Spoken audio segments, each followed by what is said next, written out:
ইল্লাল্লাহ লা ইলাহা ইল্লাল্লাহ লা ইলাহা ইল্লাল্লাহ আল্লাহ সারা মাবুদ নাই আমার নবীজি সারা উপায় নাই বলেন আল্লাহ সারা মাবুদ নাই আমার নবীজি ছাড়া উপায় নাই ওই নবীকে পাইতে হইলে ওই নবীকে পাইতে হইলে হোসে পাকের দয়া চাইলা ইলাহা ইল্লাল্লাহ লা ইলাহা ইল্লাল্লাহ বন্ধু নামাজ রোজা সাইরো না কেহ মা বাবার খেদমত সাইরো না আমার নবীর দরুদ বইল না আমার নবীর দরুদ বইল না আমার নবীজি তোমায় ভুলবে না লা ইলাহা ইল্লাল্লাহ ও লা ইলাহা লা ইলাহা ইল্লাল্লাহ মুহাম্মাদুর রাসূলুল্লাহ সাল্লাল্লাহু আলাইহি ওয়াসাল্লাম। হে আমার এই মনের কান্দে গাউসুল আজম জামে মসজিদ এবং এলাকার যত আমার মুসলমান ইমানদাররা এত সুন্দর করে পবিত্র ঈদে মিলাদুন নবী সাল্লাল্লাহু আলাইহি ওয়াসাল্লাম উপলক্ষে মনের কান্দে যুব সমাজের উদ্যোগে ৯তম বার্ষিক ওয়াজ ও দোয়ার মাহফিল যে এত সুন্দর করে সাজাইলেন। আজকের মাহফিলের যিনি প্রধান আকর্ষণ আল্লামা পীর মুফতি গিয়াসউদ্দিন আত-তাহেরী হুজুর আপনাদের মনের কান্দি এলাকায় এসে উপস্থিত হয়ে গেছে। আমার পরপরই হুজুর মূল্যবান তাকরীর করবেন, কিন্তু আপনারা যারা এই জান্নাতের বাগানে বসে গেলেন, এখনো যারা রাস্তাঘাটে দোকানপাটে ঘোরাফেরা করতেছেন, আমি আপনাদের সবার কাছে আবদার করব, এই জান্নাতের বাগান হয়তো আপনার আমার জন্য জীবনের শেষ জান্নাতের বাগান। আমি জানি না এলাকার কত মানুষ জানি তাদের মা, তাদের বাবা, তাদের দাদা দাদি বংশের মানুষকে কবরের মধ্যে শোয়ায়া আজকের জান্নাতের বাগান মাহফিলের ইন্তজাম করেছেন।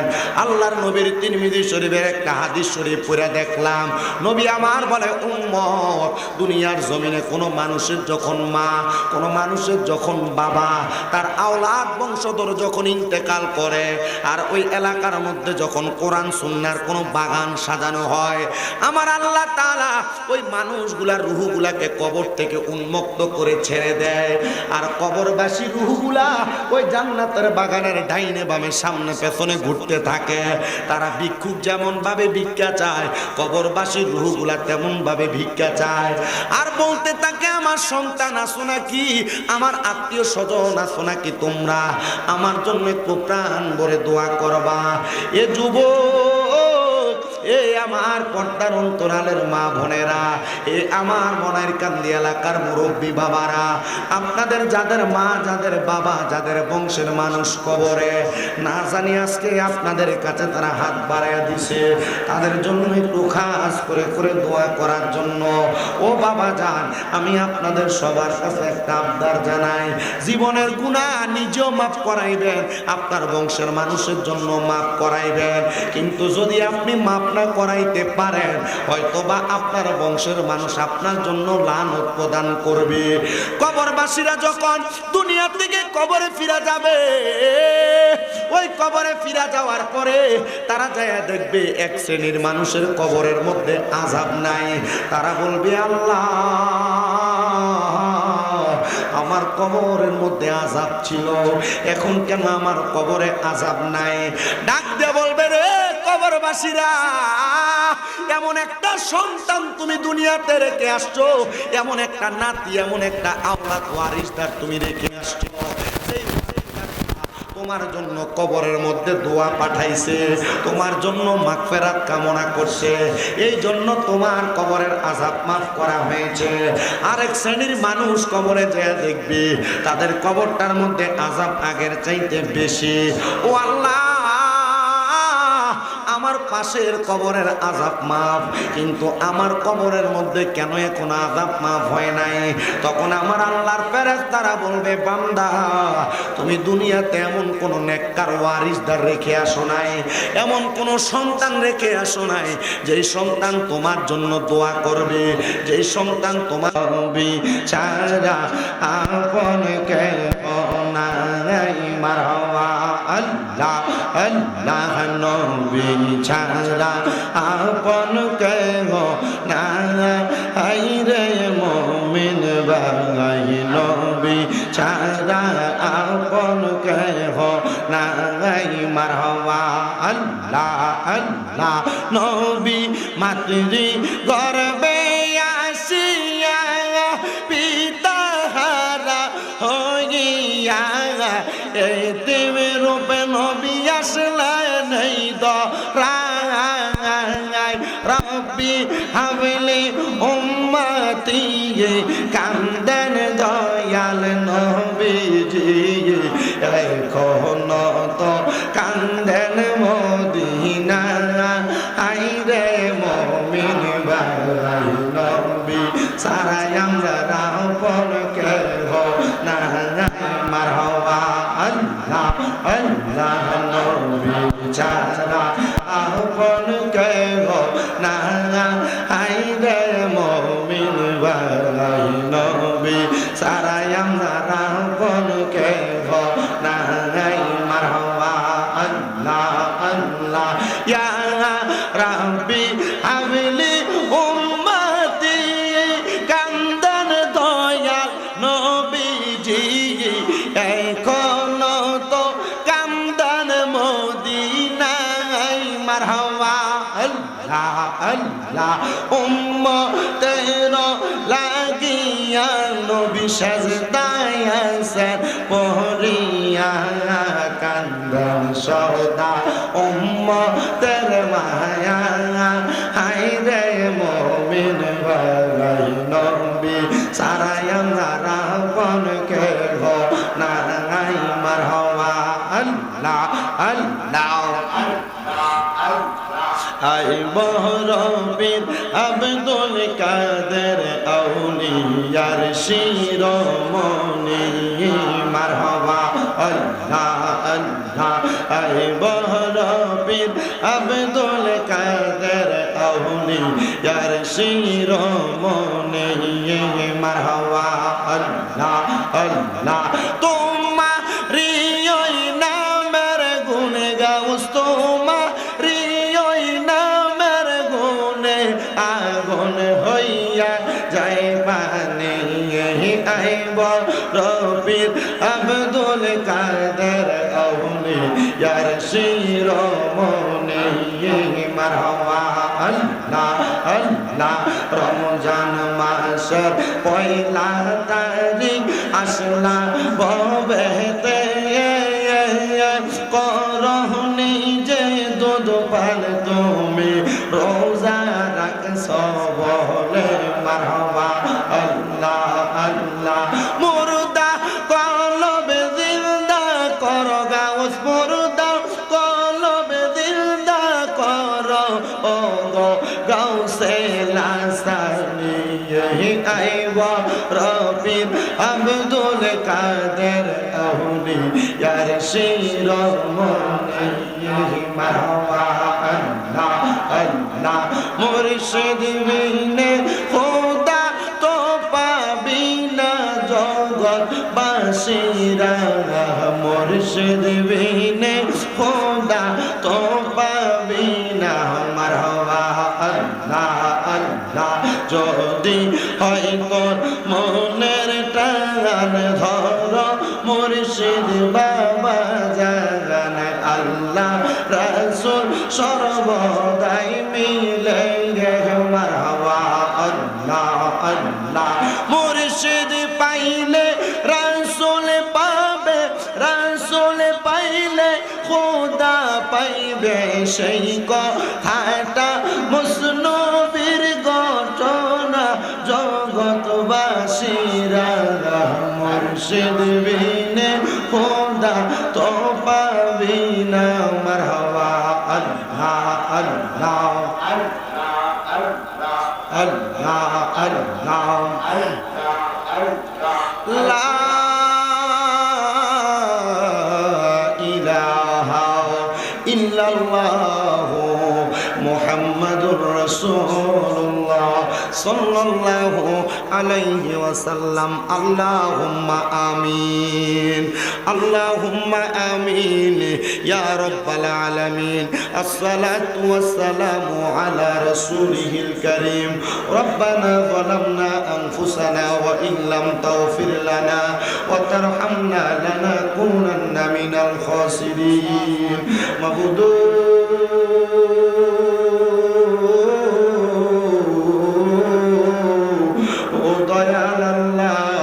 আপনি কি আসমানে না জমিনের আল্লাহ না পারে না দরিয়ায় এ গত জীবনে আপনার কত তালাশ করলাম সন্ধান পাইলাম না আল্লাহ বহু সন্ধানের পরে এই নারায়ণগঞ্জ জেলার অন্তর্গত সোনারগাঁ মনারকান্দি গৌসুল আজম জামে মসজিদ প্রাঙ্গণে মহাপবিত্র ঈদে মিলাদুন নবী সাল্লাল্লাহু আলাইহি ওয়াসাল্লাম উদযাপন উপলক্ষে মনারকান্দি যুব সমাজের উদ্যোগে 9তম বাৎসরিক ওয়াজ ও দোয়ার মাহফিল সাজাইয়া আমার সঙ্গে এই এলাকার দাড়ি পাকা মুরব্বী বাবারা যুবক নওজোয়ান ভাইয়েরা ছোট্ট ছোট্ট মাসুম বাচ্চারা বিশেষ করে পর্দার অন্তরালের আমার মা বোনেরা মুনাজাতের মধ্যে হাত বাড়াইছে আল্লাহ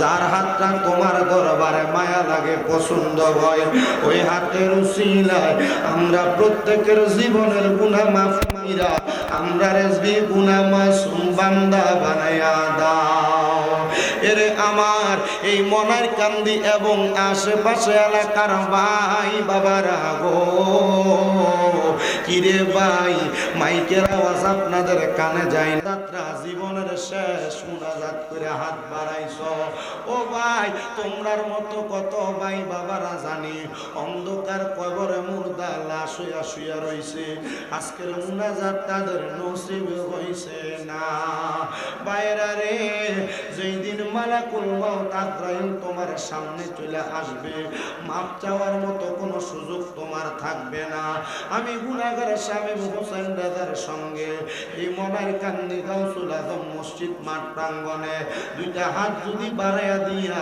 আমার আল্লাহর কাছে আমিন আমিন করে কান্দো আমাদের বিশ্বাস আছে রে আমার আল্লাহ কারো হাত খালি ফিরাইয়া দিবে না এ আমার মনারকান্দি এবং আশেপাশে এলাকার মা বোনেরা গো কি গো মা মাইকের আওয়াজ আপনাদের কানে যায়নি গো মা মুনাজাত হইতেছে গো মা আমার আল্লাহর দরবারে আমিন আমিন কইরা আপনার ঘরের একটা কর্নারের মধ্যে নামাজের মুসল্লাটা বিছাইয়া দেন না দুইটা হাত বাড়াইয়া গো মা আপনাদের মতো কত মা বোনেরা জানি এই নারায়ণ কোন ভাই বাবা মা বোনেরা জানি অসুস্থ অবস্থায় বিছানার মধ্যে পড়া রয়েছে বাইরা বাবারা মা বোনেরা গো আমার আল্লাহর দরবারে যদি দুইটা হাত বাড়াইয়া দেন আমাদের বিশ্বাস আছে আমার আল্লাহ একটা হাতও খালি ফিরাইয়া দিবে না মারা গো আপনারা তো এই এলাকার নাইরি না গোমা একদিন আসছিলেন লাল রঙের বেনারসি শাড়ি পইরা আর একদিন চলে যাইবেন সাদা মার্কিন কাপড় পরিয়া আপনাদের মতো কত ভাই বাবা মা বোনেরা জানি অন্ধকার কবরে মুর্দা লাশ শুইয়া শুইয়া রইছে আল্লাহ আমরা রে দুইটা হাত কপালে লাগার আগে আগে আপনি আমাদের প্রত্যেকের দোয়াগুলা কবুল মঞ্জুর করে নেন আজকের মুনাজাতের মধ্যে তিনটা শ্রেণীর সন্তানেরা হাত বাড়াইছে অনেক সন্তান আছে আল্লাহ যাদের দুনিয়ার জমিনের ভিতরে বাবা নাই যেই বাবা রিক্সা চালাইয়া মাটি কাইটা মাথার গাম পায়ে ফালাইয়া নৌকা চালাইয়া সন্তানরে মানুষের মতো মানুষ করার জন্য আব্বা রক্তকে পানি বানাইছে এমন আব্বা যাদের কবরের বাসিন্দা আব্বার কবর জান্নাতের বাগান বানায়া দাও ও আল্লাহ কোন সন্তান জানি হাত বাড়াইছে, কার জানি জগতের মধ্যে মা নাই। হায়রে মা, যেই মারে মা বইলা ডাক দিলে কলিজার আগুন ঠান্ডা হইয়া যায়, যেই মায়ের দিকে নেক নজরে তাকাইলে কবুল হজের সওয়াব হইয়া যায়। আল্লাহ, যাদের এমন মা দুঃখিনী কবরে, আমার কবর জান্নাতের বাগান বানায়া দাও। ও আল্লাহ, ফরিয়াদ তোমার দরবারে। অনেক সন্তানেরা হাত বাড়াইছে, মাও নাই। বিশেষ করে আমার আম্মা জান আজকে 7 মাসের মতো অসুস্থ হইয়া পড়ে আছে। আল্লাহ, আমার আম্মা জান অসুস্থ অবস্থায় বিছানাতে দেখলে আমাদের বড় কষ্ট হয়। মাপ চাই আপনার দরবারে। জানি না আপনি আমার আম্মা জানলে অসুস্থ বানায়া আপনি আমাদের কোন ধৈর্যের পরীক্ষা নিতেছেন। আল্লাহ, আপনি আমার আম্মা জানকে পরিপূর্ণ সুস্থতার নিয়ামত নসিব করে দেন। ও আল্লাহ, ফরিয়াদ জানাই আপনার দরবারে। আজকের মাহফিলে যারা টাকা দিয়া, পয়সা দিয়া, শ্রম দিয়ে, বুদ্ধি দিয়ে, পরামর্শ দিয়ে, মাইক দিয়ে, লাইট দিয়ে, প্যান্ডেল দিয়ে, মিডিয়ার বাইরা সহ সম্মানিত শ্রোতা মণ্ডলী, দূর দূরান্ত থেকে আগত মুসল্লিরা, আল্লাহ প্রত্যেকের খাস দোয়াগুলা কবুল মঞ্জুর করে নেন। আল্লাহ, বিশেষ করে অনেক প্রবাসী ভাইরা বিদেশ থেকে দোয়া চায়। আল্লাহ, আমার প্রবাসীদের দোয়াগুলা কবুল মঞ্জুর করে নেন। মরণ দিবা দুঃখ না, আল্লাহ বেঈমান বানিয়ে মরণ দিও না। মরণের আগে বারবার মক্কা মদিনা তাওয়াফ জিয়ারত নসিব করায়া আমাদের প্রত্যেকের আখিরি জবানে মধুর কালেমা পড়ে দিয়েন, লা ইলাহা ইল্লাল্লাহু মুহাম্মাদুর রাসূলুল্লাহ সাল্লাল্লাহু আলাইহি ওয়াসাল্লাম। একটা রাসূল আজম জামে মসজিদ প্রাঙ্গণে 9তম ওয়াজ দোয়ার মাহফিলে আমাদেরকে আসার বসার তৌফিক দিয়েছেন। আজকের মাহফিলের যিনি সম্মানিত প্রধান উপদেষ্টা আলহাজ ডাক্তার মোহাম্মদ মুমতাজ উদ্দিন সাহেব, MBBS, CHD America, TSTD Thailand বিশেষজ্ঞ চিকিৎসক, মা ও শিশু স্বাস্থ্য জৈন রোগ। বিশেষ করে মাহফিলের প্রধান অতিথি আপনাদের কমার্স ব্যাংকের যিনি এক্সিকিউটিভ কমিটির চেয়ারম্যান আলহাজ মোহাম্মদ মহসিন মিয়া সাহেব, সম্মানিত বিশেষ মেহমান আলহাজ এমদাদ হোসেন সাহেব, মোহাম্মদ হজরত আলী সাহেব সহ মাহফিলের সম্মানিত সভাপতি আলহাজ আবু মোহাম্মদ সায়েম সাহেব, বিশেষ করে সম্মানিত সহসভাপতি বৃন্দ, আমন্ত্রিত মেহমান, তত্ত্বাবধায়ক, বিশেষ অতিথি উপদেষ্টা বৃন্দ, আমন্ত্রিত অতিথিবৃন্দ সহ মাহফিলের মাইকের আওয়াজ যত দূর পর্যন্ত যাচ্ছে, আমার দাড়িপাকা মুরব্বী বাবা, যুবক নজওয়ান ভাইয়েরা, ছোট ছোট মাসুম বাচ্চা, পর্দার অন্তরালের মা বোনেরা, মহান আল্লাহ তাআলার দরবারে লাখো কোটি শুকরিয়া আদায় করে উচ্চ কণ্ঠে মুহাব্বতের আওয়াজে আমরা পড়ি আলহামদুলিল্লাহ। উপস্থিত হাজিরিন, এই জান্নাতের বাগান মাহফিল আমরা সবাই খুশি, কারণ এই জান্নাতের বাগান মাহফিলের উসিলায় আল্লাহ তাআলা এলাকার কবরবাসীর কবরের আযাবকে মাফ করে দিবেন, সুবহানাল্লাহ পড়েন। কিন্তু যারা বাড়ি ঘরে দোকানপাটে এখনো পর্যন্ত সময় ব্যয় করছে, তারা হয়তো চিন্তা করছে আমরা আমাদের দুনিয়ার ব্যতিব্যস্ততা শেষ করে আস্তে ধীরে আমরা মাহফিলে চলে যাব। তবে মনে রাখতে হবে, এই মাহফিল প্রতিদিন না। মনের কান্দিতে এই মাহফিল আল্লাহ তাআলা এত সুন্দর একটা ইন্তজাম যাদেরকে দিয়ে করিয়েছেন, যারা এই মাহফিলে সহযোগিতা করেছেন, তাদের নসিব বড় খুশনসিব, তাদের নসিব বড় ভালো যে তারা এমন একটা জান্নাতি কাজ, এমন একটা নাজাত প্রাপ্তদের অন্তর্ভুক্ত হওয়ার কাজ আল্লাহ তাআলা তাদেরকে দিয়ে করিয়েছেন। সবাই পড়ি আলহামদুলিল্লাহ। উপস্থিত হাজিরিন, আমাদেরকে মনে রাখতে হবে, এই জান্নাতের বাগান মাহফিল যারা করিয়েছেন তাদের মা বাবা বড় ভালো, মা বাবা বড় সৌভাগ্যবান, তাদের মা বাবা বড় ধন্য মা বাবা, তাদের মা বাবা বড় দামি মা বাবা। কারণ কি? কারণ তাদের মা বাবা তাদেরকে কোরআন সুন্নাহ ইসলাম ভিত্তিক কাজ আছে। কোন সন্তান যদি এমন কোন বাজে কাজ করে, তাহলে ওই সন্তানের অপকর্মের কারণে আল্লাহ তাআলা তার মা বাবাকে কবরে শাস্তি প্রদান করে। তো আমরা দুনিয়াতে এমন সন্তান রেখে যাব না যে সন্তান রেখে যাওয়ার কারণে আমাদের এই সন্তানের কারণে আমরা কবরের আযাবে জ্বলা লাগে। আপনাদের দোয়ার বরকতে কুমিল্লা শহরে আমার একটা দুইটা না 6টা মাদ্রাসা পরিচালিত হয়। আমার প্রত্যেকটা মাদ্রাসার ছাত্রগুলা তাদের মা যখন আমাকে আমার কাছে দিয়ে গেছেন, তাদের মা এবং বাবাদের কথা ছিল, শামীম রাজা হুজুর ওয়াজে শুনেছি আপনি বলেছেন দুনিয়াতে এমন একটা সন্তান, যে সন্তান নামাজ পড়ে জানাজার নামাজ আদায় করে সালাম ফিরানোর আগে আল্লাহ তাআলা তার মা বাবার জীবনের গুনাহ মাফ করে দেয়। হুজুর আমার একটা শখ, আপনার মাদ্রাসায় আমার সন্তানটাকে দিয়েছি, আপনি আমার সন্তানটাকে জানাজার নামাজ পড়ানোর উপযুক্ত একটা সন্তান বানিয়ে দিবেন। আমি বলছি ঠিক আছে। আলহামদুলিল্লাহ আমার মাদ্রাসায় যে ছাত্রটা নুরানিতে পড়ে, নাজেরা পড়ে, কায়দা পড়ে, আমপারা পড়ে, এই ছাত্রটাও জানাজার নামাজ পড়ানোর উপযোগী।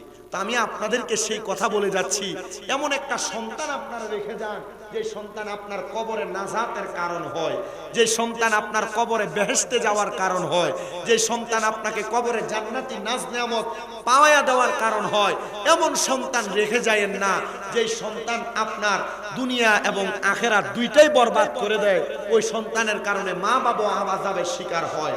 আসেন, আমরা তো দুনিয়াতে সন্তান মা বাবাকে মারলে, সন্তান মা বাবাকে ভাত না দিলে, সন্তান মা বাবাকে ঘরে না রাখলে, সন্তান মা বাবাকে দূরে সরাইয়া দিলে এটার কি গজব হয়, এটার কি খাসিয়তের বদনাম হয়, সেটার কথা আমরা বলি।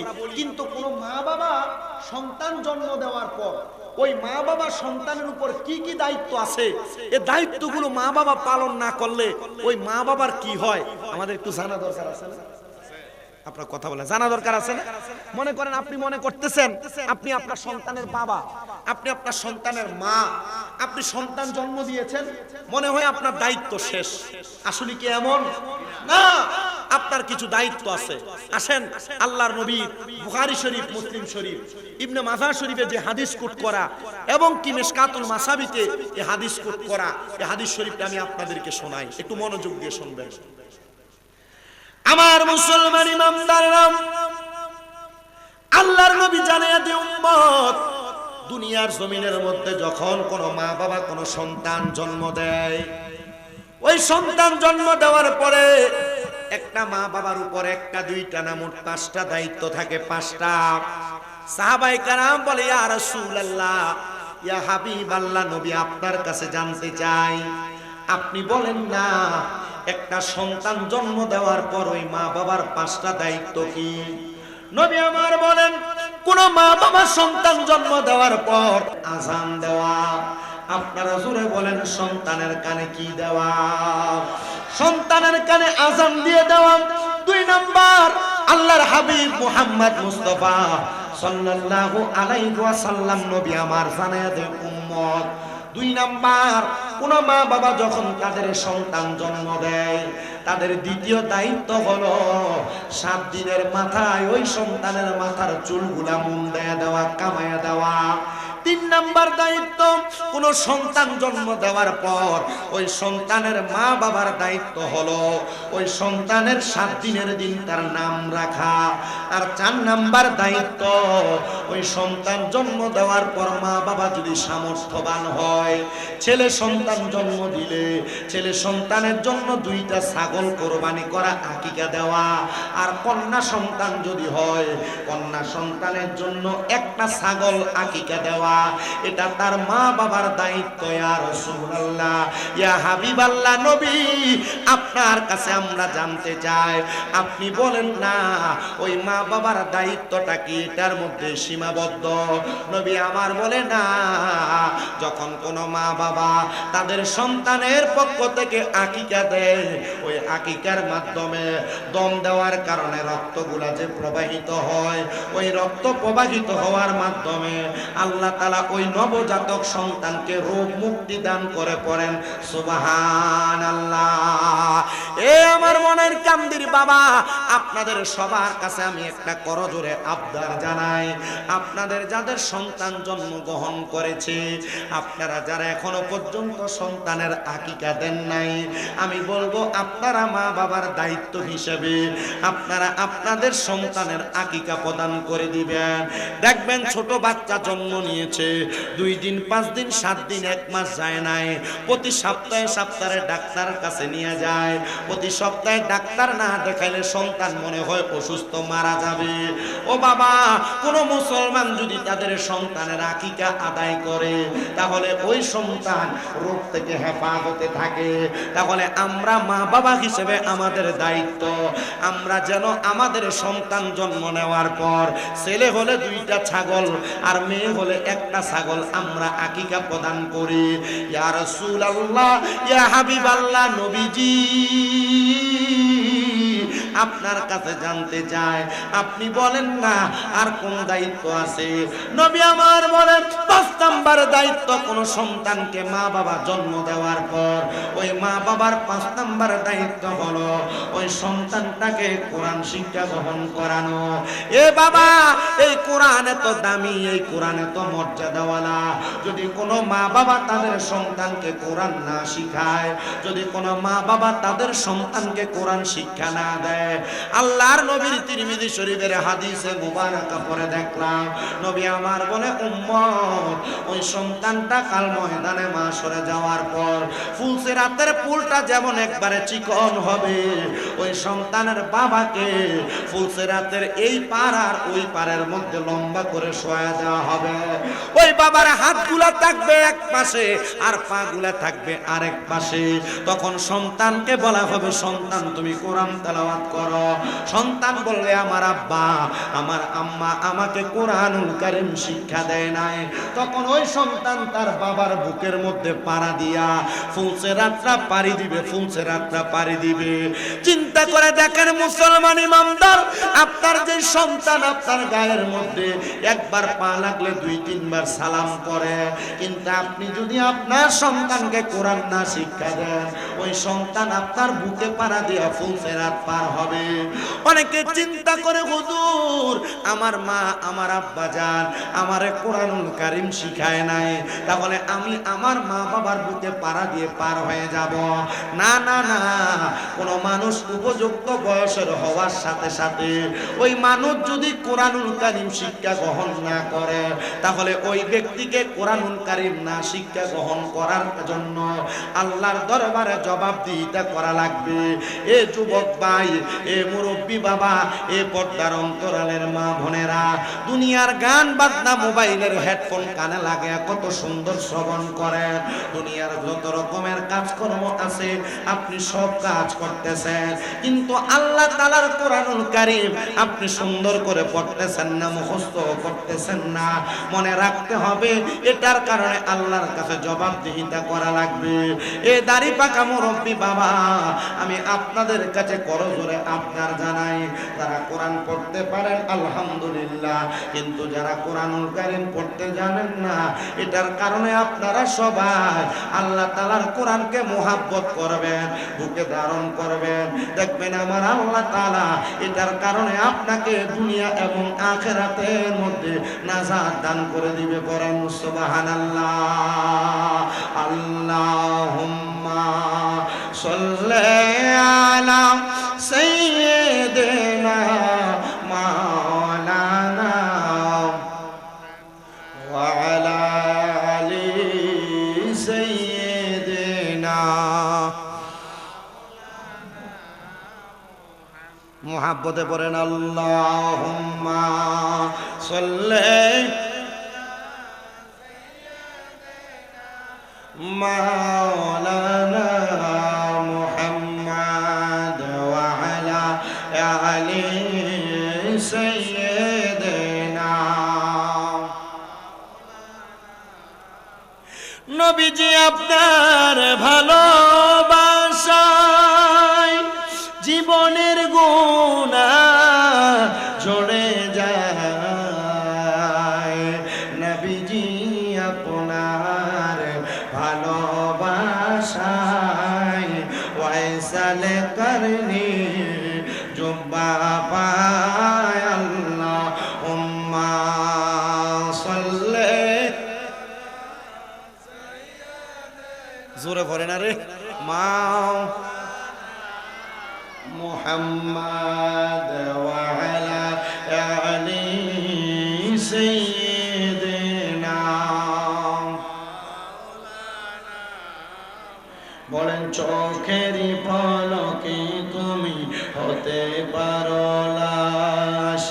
চিরতরে বন্ধ হবে তোমারই নিঃশ্বাস, চোখেরই পলকে তুমি হতে পারো লাশ, চিরতরে বন্ধ হবে তোমারই নিঃশ্বাস। হবে এলান তোমারই নাম মসজিদের মাইকে বলেন, হবে এলান সবারই নাম মসজিদের মাইকে। বাড়িওয়ালা নাই রে বাড়ি নাই রে দুনিয়াতে, বাড়িওয়ালা নাই রে বাড়ি নাই রে দুনিয়াতে। বলেন বাড়ি গাড়ি মেল ফ্যাক্টরি টাকার পাহাড়, বিলাসিতায় কেটেছে জনম কতই অহংকার।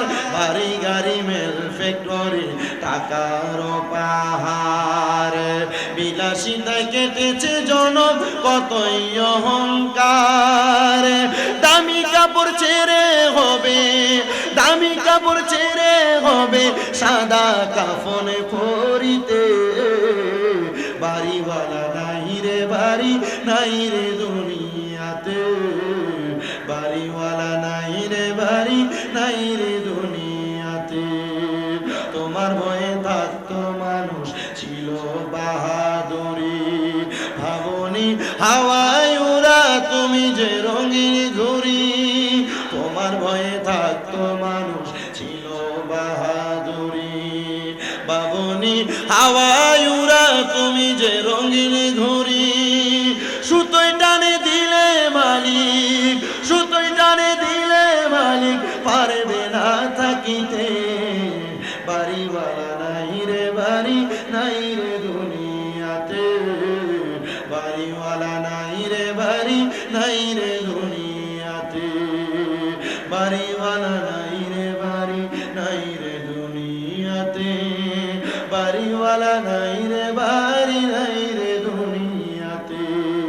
চোখেরই পলকে তুমি হতে পারো লাশ, চিরতরে বন্ধ হবে তোমারই নিঃশ্বাস।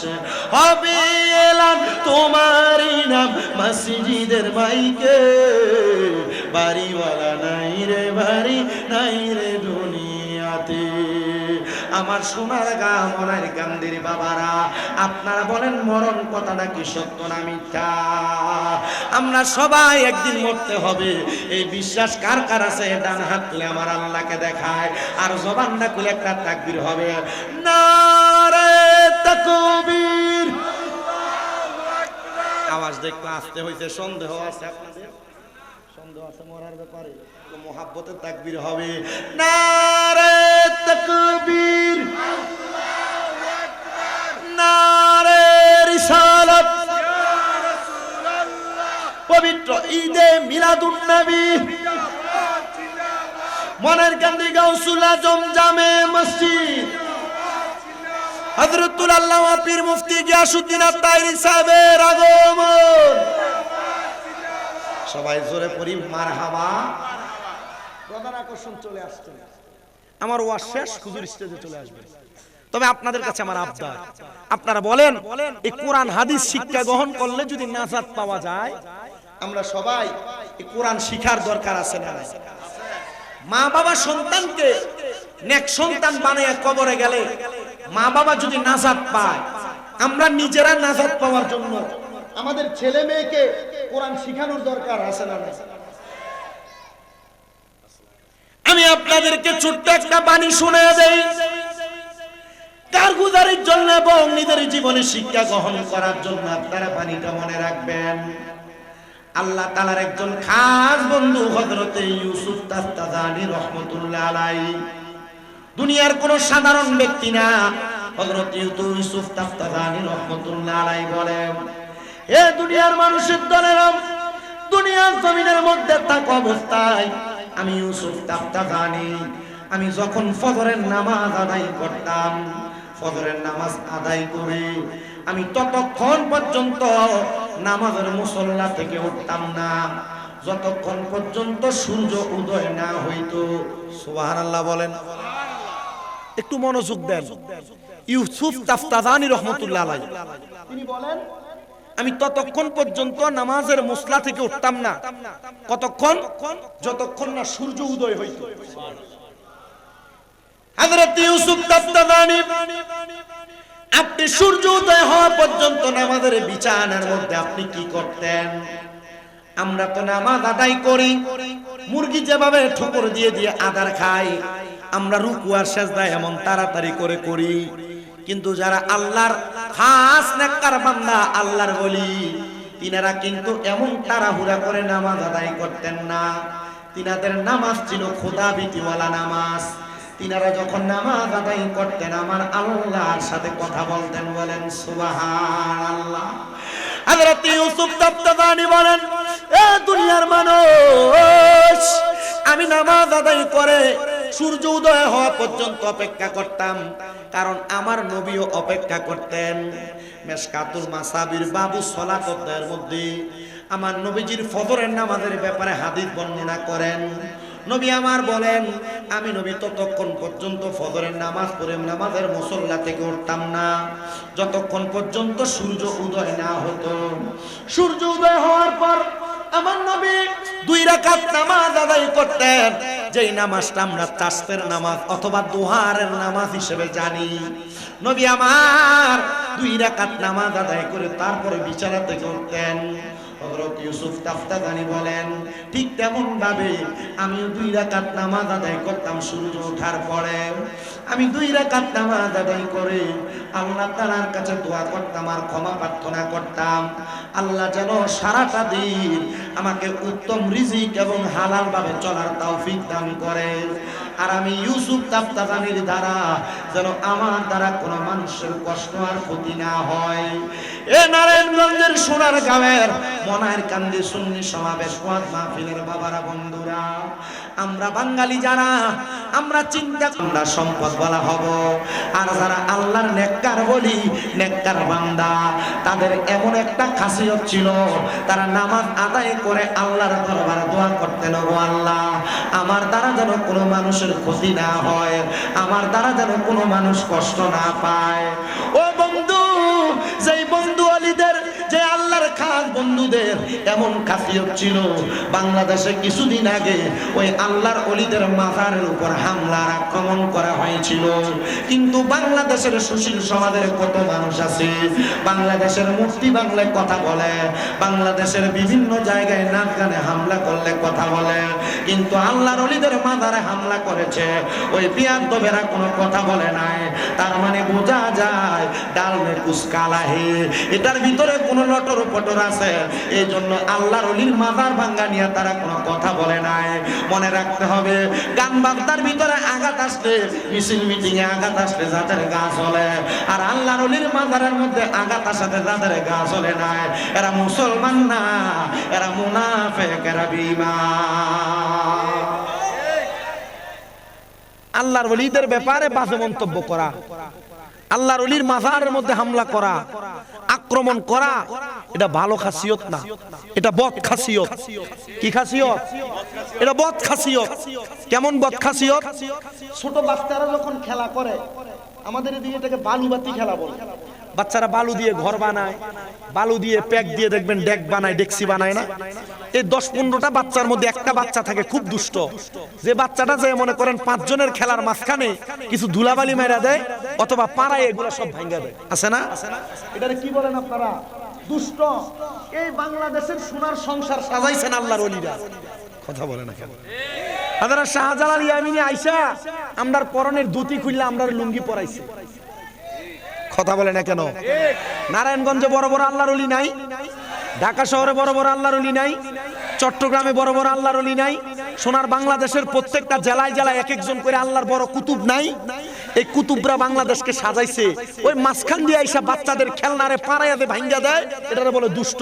আর বাংলাদেশে আল্লাহর ওলিদেরকে 5 আগস্টের পরে যারা ওলিদের মাজার ভাঙছে, এরাও তেমন দুষ্ট, এরা বেঈমান, এরা নাফরমান, এরা মুসলমান হতে পারে না। আপনাদের কাছে করজোড়ে আবদার করি, আউলিয়া কেরামের দরবার কেউ ছাড়বেন না। আউলিয়া কেরামের দরবারের অনুসারী হবেন। আউলিয়া কেরামের দরবারে আপনাকে কোরআন সুন্নাহ মোতাবেক যে হক দিক দেখায় আপনি সেগুলা মানবেন। কথা বলুন। কোরআন সুন্নাহর বহির্ভূত কোনো কাজ আমি বলবো হারাম। কোরআন সুন্নাহ বহির্ভূত কোনো কাজ করে আমি বলবো সেখান থেকে দূরে যান। যে আল্লাহর ওলির দরবারে কোরআন সুন্নাহ মোতাবেক আপনাকে চলার পথ দেখায় আপনি সেভাবে চলবেন। রাজি আছেন না? নাই? কারণ এই এলাকার মসজিদের নাম গৌসুল আজম মসজিদ। মারহাবা পড়েন না? গৌসুল আজম কে জানেন? যিনি মায়ের গর্ভ থেকে ওলি হয়ে বের হয়েছেন। মারহাবা পড়েন না? গৌসুল আজম কে? যিনি মায়ের গর্ভ থেকে 18 পারা কোরআন মুখস্থ করে দুনিয়াতে আসছেন। গৌসুল আজম কে? যে গৌসুল আজম মায়ের গর্ভ থেকে মায়ের ইজ্জত রক্ষা করেছেন। গৌসুল আজম কে? যিনি দুনিয়াতে আসার পর অল্প বয়সে ডাকাত সর্দারকে ওলি বানাইছেন। গৌসুল আজম কে? যিনার দরবারে চোর আইসা কুতুব হয়ে গেছে। গৌসুল আজম কে? যিনি মাত্র 11 বছর বয়সে মুফতি হয়ে গেছেন। গৌসুল আজম কে? যিনি ওনার কোরআন সুন্নাহর ইলমের বহরতা দিয়া মানুষকে হেদায়েতের পথে রাখছে। আজকে সেই গৌসুল আজম মসজিদের মাঠে মাহফিল। আল্লাহ তাআলা এই গৌসুল আজমের নুরানি নেক নজর, নুরানি সোহবত আমাদেরকে দান করেন, বলেন আমিন। সেই গৌসুল আজমের শান একটা শানে মানকাবাতে গৌসুল আজম পড়েন আমার সাথে। ওলিদের ওলি যিনি গৌসুল আজম জিলানী, ওলিদের ওলি যিনি গৌসুল আজম জিলানী, বাগদাদে জন্ম কুতুবে রাব্বানী, বলেন বাগদাদে জন্ম কুতুবে। আপনাদেরকে আল্লাহর ওলির শান পড়তে অসুবিধা হয়? একটা হাদিস শরীফ শোনাই, যিকরুল আম্বিয়া মিনাল ইবাদাতি ওয়া যিকরুস সলিহিনা কাফারা। মারহাবা পড়েন। নবীদের নামের জিকির করলে, নবীদের নাম মুখ দিয়ে বললে ইবাদত হয়। কি হয়? ওয়া যিকরুস সলিহিনা কাফারা। আর ওলিদের নামের জিকির করলে, ওলিদের নাম মুখ দিয়ে বের করলে আগে যে গুনাহ করছেন এই গুনাহ মাফ হয়। আমরা তো গৌসুল আজম একজন আল্লাহর খাস ওলি, যিনি ওলিদের ওলি, তিনার শান পড়ছি। আল্লাহ আমাদের গুনাহ মাফ করবে মোহাব্বতে। ওলিদের ওলি যিনি গৌসুল আজম জিলানী, ওলিদের ওলি যিনি গৌসুল আজম জিলানী, বাগদাদে জন্ম কুতুবে রাব্বানী, বলেন বাগদাদে জন্ম কুতুবে নি, বলেন বংশ তোমার হাসান হুসাইনি, তুমি গাউসে মা ফাতেমার নয়নের মনি, বলেন বংশ তোমার হাসান হুসাইনি, তুমি গাউসে মা ফাতেমার নয়নের মনি, দয়ার নজর দাও গো আমায় ও গো গাউসে সামদানি, দয়ার নজর দাও গো আমায় ও গো গাউসে সামদানি, বাগদাদে জন্ম কুতুবে রাব্বানী, গাউসে বাগদাদে জন্ম কুতুবে রাব্বানী, বলেন ওলিদের ওলি যিনি গাউসুল আজম জিলানী, ওলিদের ওলি যিনি গাউসুল আজম জিলানী, বাগদাদে জন্ম কুতুবে রাব্বানী, গাউসে বাগদাদে জন্ম কুতুবে রাব্বানী, হায়রে তোমার কাঁধে নবীজির কদম, সব ওলিদের কাঁধে তুমি গাউসের কদম, বলেন তোমার কাঁধে নবীজির কদম, সব ওলিদের কাঁধে তুমি গাউসের কদম, মুর্দা কলব জিন্দা করো ও গো গাউসে সামদানি, মুর্দা কলব ও গো গাউসে সামদানি, বাগদাদে জন্ম কুতুবে রাব্বানী, গাউসে বাগদাদে জন্ম কুতুবে রাব্বানী। মোহাব্বতের আওয়াজে পড়েন ইয়া ওলি আল্লাহ। আমার বাবাজিরা, আমি আপনাদেরকে যে আল্লাহর খাস নেককার বান্দার কথা আমি আপনাদেরকে শোনাইতে দিলাম, ওনার নাম হলো হযরতে ইউসুফ তাফতাগানি রহমতুল্লাহ আলাইহি। তিনি বলেন, আমি প্রত্যেক দিন ফজরের নামাজ আদায় করার পরে নামাজের মুসল্লার মধ্যে বসে থাকতাম এবং নামাজের মুসল্লার মধ্য থেকে আমি সূর্য উদয় হওয়ার পরে 2 রাকাত নামাজ আদায় করতাম দোহারের জাসকের নামাজ। ওই নামাজ আদায় করে আমি আমার আল্লাহ তাআলার দরবারে দোয়া করতাম, আল্লাহ আমার দ্বারা যেন কোনো মানুষের ক্ষতি না হয়, আমার দ্বারা যেন কোনো মানুষের ক্ষতি না হয়। হযরত ইউসুফ তাফতাদানি বলেন, ও দুনিয়ার মানুষ, প্রত্যেক দিনের নেই আমি বৃহস্পতিবার জুমার নামাজের আগের রাত্রবেলার আগের সকালবেলা আমি আমার আল্লাহ তাআলার দরবারে 2 রাকাত নামাজ আদায় করার জন্য ফজরের নামাজ পড়ে নামাজের মুসল্লার মধ্যে অপেক্ষা করতে লাগলাম। কিন্তু এমন টাইমে আমার চোখের মধ্যে বড় ঘুম ঘুম ভাব চলে আসছে। আমি নামাজের মুসল্লার মধ্যে সেজদাটা ফালায়া আমি ঘুমাইতে লাগলাম। হঠাৎ করে আমি দেখলাম আমার চোখের সামনে আল্লাহর একজন বান্দাকে দেখা যায়, যার নাভি থেকে মাথা পর্যন্ত বড় সুন্দর জামা কাপড় পোশাকওয়ালা, কিন্তু তার নাভি থেকে পায়ের পাতা পর্যন্ত আগুন ধাও ধাও করে জ্বলতেছে। আমি অবাক হয়ে গেলাম, কেমন একটা ব্যক্তি যার শরীরের অর্ধেক অংশ ভালো দেখা যায় আর অর্ধেক অংশ আগুন ধাও ধাও করে জ্বলতেছে। আমি তারা প্রশ্ন করলাম, এ আল্লাহর বান্দা, তুমি কেমন মানুষ গো? তোমার নাভি থেকে মাথার তালু পর্যন্ত বড় সুন্দর বড় ভালো দেখা যায়, কিন্তু তোমার নাভি থেকে পায়ের তালু পর্যন্ত কেন জ্বলতেছে আর আগুন ধাও ধাও করতেছে? হযরত ইউসুফ তাফতাদানি বলে, ও দুনিয়ার মানুষ, আমি যখন তার প্রশ্ন করলাম সে আমার উত্তর দেয়, এই ইউসুফ তাফতাদানি, এটার অন্য কোনো কারণ না, এটার কারণ হলো আমার একটা মেয়ে, যেই মেয়েটা জাহান্নামী মেয়ে, যেই মেয়েটা বেপরদা চলেছে, যেই মেয়েটার কারণে আমার অর্ধেক শরীর আগুনে জ্বলতেছে। ইউসুফ তাফতাদানি বলে, ও ভাই, তুমি বলো না তোমার বাড়ি কোন জায়গায়?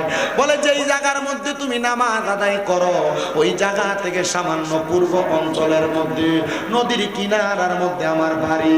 তুমি যদি পারো আমার জন্য একটু মাগফিরাত কামনা করাও, না জানি আমাদের সন্তানের মাগফিরাত কামনায় আমার জন্য আল্লাহ তাআলা কবরের আযাব মাফ করে দেয়। হযরত ইউসুফ তাফতাদানি বলেন, আমি খোঁজ করতে লাগলাম এমন কোন ব্যক্তি যার স্ত্রী ফালায়া 2টা কন্যা সন্তান ফালায়া ইন্তেকাল করেছে, নদীর কিনারার মধ্যে বাড়ি। হযরত ইউসুফ তাফতাদানি বলেন, আমি তালাশ করতে করতে পুরা নদীর কিনারা তালাশ করলাম। হঠাৎ করে দেখলাম একটা ঘর দেখা যায়, যেই ঘরটার দরজাটা একবারে বন্ধ করা। আমি ঘরের দরজার সামনে যে তালাশ করলাম, আসসালামু আলাইকুম ওয়া রাহমাতুল্লাহ, কেউ আমার সালামের জবাব দেয় না। আমি দ্বিতীয়বার সালাম প্রদান করলাম, আসসালামু আলাইকুম ওয়া রাহমাতুল্লাহ, কেউ আমার সালামের জবাব দেয় না। আমি তৃতীয়বার সালাম প্রদান করলাম। এ মনের কান্দি জান্নাতের বাগান মাহফিলের আমার বাবাজিরা, এখান থেকে আল্লাহর হাবিবের একটা হাদিসে মুবারাকা কোট করে সুন্নতের আমল শিখে যান। কোন মানুষের ঘরের দরজার সামনে যাইয়া আপনি সর্বপ্রথম একবার সালাম দিবেন, আপনি কিছুক্ষণ পর্যন্ত অপেক্ষা করবেন, দ্বিতীয়বার সালাম প্রদান করবেন, কিছুক্ষণ অপেক্ষা করবেন, তৃতীয়বার সালাম প্রদান করবেন। আপনি অপেক্ষা করার পর যদি দেখেন আপনার জন্য দরজা খুলতেছে না, আপনি আর তার ঘরে প্রবেশ করবেন না। 3বার সালামের জবাব না পাইলে আপনি তার ঘর থেকে আবার বের হয়ে চলে যাবেন অথবা ঘরের দরজার থেকে ফিরে যাবেন। আল্লাহর নবী বলেন, দুনিয়ার জমিনের মধ্যে কোনো মানুষ যদি কোনো মানুষের ঘরের মধ্যে অনুমতিবিহীন প্রবেশ করে, ওই ঘরের সকল ফেরেশতারা অনুমতিবিহীন প্রবেশ করার কারণে ওই ব্যক্তিকে বদদুয়া দেয়, ওই ব্যক্তির উপর লানত দেয়। তার মানে সালাম দেওয়া ছাড়া, সালামের জবাব পাওয়া ছাড়া কারোর ঘরে প্রবেশ করা। কথা বলেন, কারোর ঘরে সালামের দেওয়ার পর জবাব না আসলে ঘরে প্রবেশ করা। কিন্তু আল্লাহর নবীজির ঘোষণা, কোন স্বামী যদি তার স্ত্রীর ঘরে প্রবেশ করে, কার ঘরে? স্বামী যদি স্ত্রীর ঘরে, স্ত্রী যদি স্বামীর ঘরের মধ্যে প্রবেশ করে, ওই স্বামী সালাম প্রদান করবে, অনুমতির অপেক্ষা করবে না, ডাইরেক্ট স্ত্রীর ঘরে প্রবেশ করতে পারবে। নচেত কোন সন্তান তার মার ঘরে প্রবেশ করার সময় সালাম দিবে, অনুমতি না পাইলে সন্তান তার মায়ের ঘরেও প্রবেশ করার অনুমতি নাই। বেশি উপরের ক্লাসে পড়া লাগবে না, মাদ্রাসার ক্লাস 9-এর হাদিসের কিতাবের বাবু সালাম অধ্যায়ে হাদিসগুলো লিপিবদ্ধ করা। আমরা মুসলমান হিসেবে যদি এই হাদিসগুলোর উপর আমল করতে পারি, আমার মনে হয় আমাদের জান্নাতে যাওয়ার পথ একবারে সহজ হয়ে যাবে। যাবে। আল্লাহ আমাদেরকে জান্নাতে যাওয়ার পথটা সহজ করে দেন, পড়েন আমিন। তাহলে কারোর ঘরে যাওয়ার সময় অনুমতির দরকার আছে না? আপনারা আসতে বলছেন, অনুমতির দরকার আছে না? আছে। আমি জানি আপনারা তাহির হুজুরের জন্য অপেক্ষা করছেন। আপনারা আমার ওয়াজ কতটুকু শুনবেন আমি জানি না, তো যতটুকু বলছি অতটুকু শুনেন মনোযোগ লাগায়া। আমি এতটুকু বিশ্বাস রাখি আমার এই কথাগুলোর উপর আপনি আমল করলে, আর এখনকার ওয়াজে মানুষ হেদায়েত হয় না। কথা কি বুঝতে পারতেছেন আপনারা? বলে হুজুর কেন হেদায়েত হয় না? ওয়াজ মাহফিলগুলো এখন একটা ধরেন যে কালচার, একটা সিস্টেম, রুসুমে পরিণত হয়েছে। যদি ওয়াজ মাহফিলগুলো না হইতো, এলাকাতে গান বাজনা হইতো, এই জন্য ওয়াজ মাহফিলগুলো হচ্ছে। হেদায়েত যদি হইতেন তাহলে আপনাদের মসজিদের ইমাম সাহেবের নাম কি না? ইসমাইল সিদ্দিকী সাহেব। এই মনাইর কান্দি এলাকায় যত মসজিদ আছে, মসজিদে 52 সপ্তাহে ইমাম সাহেবরা যে ওয়াজ করে, এই ওয়াজ হেদায়েত হইয়া আপনারা এক একজন আল্লাহর ওলি হয়ে যেতেন। কিন্তু ওলি নাই, সব ওলির নামে বলি হয়ে গেছে। কথা বলে না? এই হেদায়েত যদি হইতেন, মসজিদের ইমামের ওয়াজে হেদায়েত হইতেন। কুমিল্লা থেকে আর ব্রাহ্মণবাড়িয়া থেকে 2 হুজুর আইনা ওয়াজ করানোর দরকার ছিল না। তবে হ্যাঁ, এই ওয়াজ মাহফিলের মাধ্যমে মানুষকে হেদায়েতের পথ দেখানো হয়। কোন মানুষ গুনার কাজ ত্যাগ করতে বাধ্য হয়, কোন মানুষ বাজে কাজ, গান বাজনা থেকে দূরে থাইকা ওয়াজ মাহফিলের মাধ্যমে কোরআন সুন্নাহর পথে চলার জন্য মনটা নরম হয়। আল্লাহ তাআলা এই ওয়াজ মাহফিলের উসিলায় আমাদেরকেও মাফ করেন, পড়েন আমিন। সবাই দুরূদ শরীফ পড়েন। আল্লাহুম্মা সাল্লি। বড় ভাই একটু মনে একটা সাউন্ডটা কানে আইয়া না, মনে কষ্ট নিবেন না। থাক থাক, দাঁড়ায় থাক, আপনারও বসতে বললেন না। থাক থাক, এনে থাক, চলো। ওই মাই মা, আমি যখন এখানে আইসা বসছি, আমি বৈশাখ বললাম, এখানে মানুষ ছিলেন 33 জন। কতজন? আমি বড় কান্নাকাটি করে মুনাজাত করে আপনাদের কানছি। মাঝখান দিয়ে দেখলাম মাহফিল কমিটির কয়েকজন যারা দাঁড়ায় আছে, এদেরকে বসতে বলাতে এরা গুরগুরানি দিয়ে দৌড় মারছে। আমার মাহফিলের সিস্টেম, আমি কাউকে বসতেও বলি না, দাঁড়াইতেও বলি না। মাহফিল কমিটির কাউকে বসতে বলবেন না আপনারা। ওনারা যদি দাঁড়ায় ওয়াজ শুনে কমফোর্টেবল হয়, ওনারা দাঁড়ায় এই ওয়াজ শুনে। কি বলেন আপনারা? আমি আমার এলাকাতে মাহফিল হয় আপনাদের দোয়া, আমি আমার এলাকার মাহফিলে আমি 2-1 বললাম, তোরা বস না কেন? বলতেছে কাকা প্যান্টটা একটু টাইট তো, এটা পইরা বসতে পারি না। আমি বললাম তোরা মাহফিলে বসতে পারস না টাইট প্যান্ট পরা, তোরা বৈশা ফসরাবো করস না? কাকা আপনি আমাদেরকে খারার ভিতরে একটা সালাম দিয়ে শরম দিয়ে দিলেন। আমি বললাম তুই এটা শরম বুঝতে পারছস, তাহলে ওয়াজে বসাটা বুঝিস নাই। পরে আমার কথাটা শুনে মাথাটা নিচা করে দেয়, ওয়াজে বসছে। আমার বিষয় হলো দাঁড়াইতে যে তো পারে, বসার মতো ব্যবস্থা আছে। পঙ্গু তো আল্লাহ বানায় দেয় নাই। যাদেরকে আল্লাহ সামর্থ্য দিয়েছে তারা বসবে, যারা বসবে না ওনারা দাঁড়িয়ে ওয়াজ শুনুক, ওয়াজটা শুনুক কোন রকম। কি বলেন আপনারা? ওয়াজটা শোনার দরকার আছে না? তবে আব্বাজি ওয়াজ শুনতেছেন, ওয়াজ কামে লাগাইয়েন। বাবির ঘরে ঢুকার সময় সালাম না দিয়ে ধপ্পর করে ঢুকে যাবেন, এটা কিন্তু ওয়াজ না। এই ওয়াজে কাজে লাগাইতে হইলে কারোর ঘরে যখন এই মনের কান্দির মানুষ ভবিষ্যতে প্রবেশ করবে, সালাম দিয়া প্রবেশ করবে না সালাম ছাড়া? কথা বলেন না, সালাম দিয়া না সালাম ছাড়া? সালাম দিয়া যদি প্রবেশ করেন তাহলে বোঝা যাবে যে না ওয়াজ কাজে লাগছে, আর নাইলে মনে করবেন যে না ওয়াজ যেখানে আসিল এখানে রাইখা গেছে। কথা বলেন ঠিক কিনা? কিন্তু আরেকটা সুবিধা আছে, ঘরে যদি আজকে যে সালাম দেন, মহিলা মানুষদের একটু টেট না, টিকটক আর শর্ট ভিডিও দেখে এখন মাথাটা একটু চালাক হয়ে গেছে, এরা খুব বুদ্ধিমান হয়েছে। আজকে যে সালাম দেন আসসালামু আলাইকুম ওয়া রাহমাতুল্লাহ, কইবো কোন দিক দিয়ে সান উঠছে, এতদিন তো দেন না, আজকে কেমনে দিলে? কথা বলে না কেন? এমন ভাবে টিটকারি করা কবিরা গুনাহ, এমন ভাবে টিটকারি করা কি গুনাহ? আমাদের এলাকার কিছু মানুষ দেখবেন আছে এলাকায়, যদি হঠাৎ করে কেউ টুপি লাগে ঘর থেকে বাইর হয়, হঠাৎ করে টুপি আর পাঞ্জাবি লাগে মসজিদে, কি আজকে কার ঘরে খানা? এমন টিটকারি করা আছে না? এমন অনেক, এমন মস্কারি করে এমন অনেক আছে না? এমন ভাবে মস্কারি করা কবিরা গুনাহ। কি গুনাহ? বেশি উপরে ক্লাসের হাদিস পড়তেছি না হুজুর, মিশকাতুল মাসাবিতে হাদিসগুলো আছে, আলিম ক্লাসে হাদিসগুলো আমাদেরকে আমাদের উস্তাদরা পড়াইছেন। মারহাবা পড়েন। কয়েকদিন আগে যখন আমাদেরকে বুখারীর দরস দেয় আমাদের কুমিল্লা আলিয়া মাদ্রাসায় ফেকার 2য় বর্ষের ক্লাসে, তখন আমাদেরকে বলছে বাবা এই হাদিসগুলো যা পড়ে আসছেন আপনাদের কাছে আবেদন থাকবে, আপনারা যতদিন বাইচা থাকবেন ফার্স্ট টু লাস্ট শেষ পর্যন্ত সবগুলো হাদিস মিনিমাম প্রতি মাসে একবার করে পড়বেন। কি মারহাবা পড়লেন না? কেন বলছেন? তার মানে হাদিসগুলো যদি আমরা রিভার্স করি, তার মানে রিঅ্যাপ্লাই করে করে পড়ি, তার মানে এগুলো আমাদের ব্রেনে থাকবে, আমি মানুষকে বলতে পারবো। আল্লাহ কবুল করেন, পড়েন আমিন। আমি আপনাদেরকে যে কথা বলতেছিলাম, হযরত ইউসুফ তাফতাদানি ঘরের দরজার মধ্যে একবার সালাম দিলেন, কিন্তু তার সালামের জবাব পেলেন না। দ্বিতীয়বার সালাম দিলেন, তার সালামের জবাব পেলেন না। তৃতীয়বার সালাম প্রদান করলেন, তার সালামের জবাব পেলেন না। হঠাৎ করে দেখতে পাইলেন ঘরের দরজার মধ্যে কে একটা জানি মেয়ে উগ্রভাবে ঘরের দরজাটা খুলে ভাত খাওয়ার পর যে পানিগুলা থাকে, ভাত খাওয়ার পর আমাদের হাত ধোয়া যে পানি থাকে, এটা আপনারা কি পানি বলেন? আইডা পানি। কুমিল্লার ভাষার সাথে মোটামুটি মিল আছে। ভাত খাওয়ার পর যে আইডা পানি আছে, ওই আইডা পানি একটা বোলের মধ্যে করে হযরত ইউসুফ তাফতাবানি বলে, ওই মেয়েটা আমার শরীরের মধ্যে এভাবে ফিক্কা মারছেন, এভাবে মেলা মারছেন। আমি চিন্তা করলাম কে সেই মেয়ে।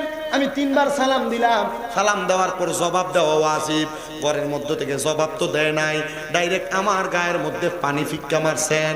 আমি জিজ্ঞাসা করলাম, এ মেয়ে, আমি তোমাকে 3 বার সালাম দিলাম, তুমি আমার সালামের জবাব দেওয়ার প্রয়োজন ছিল, তুমি আমার সালামের জবাব দাও নাই, কিন্তু তুমি আমার গায়ের মধ্যে নোংরা পানিগুলো ফেলে দিলা, কারণটা কি?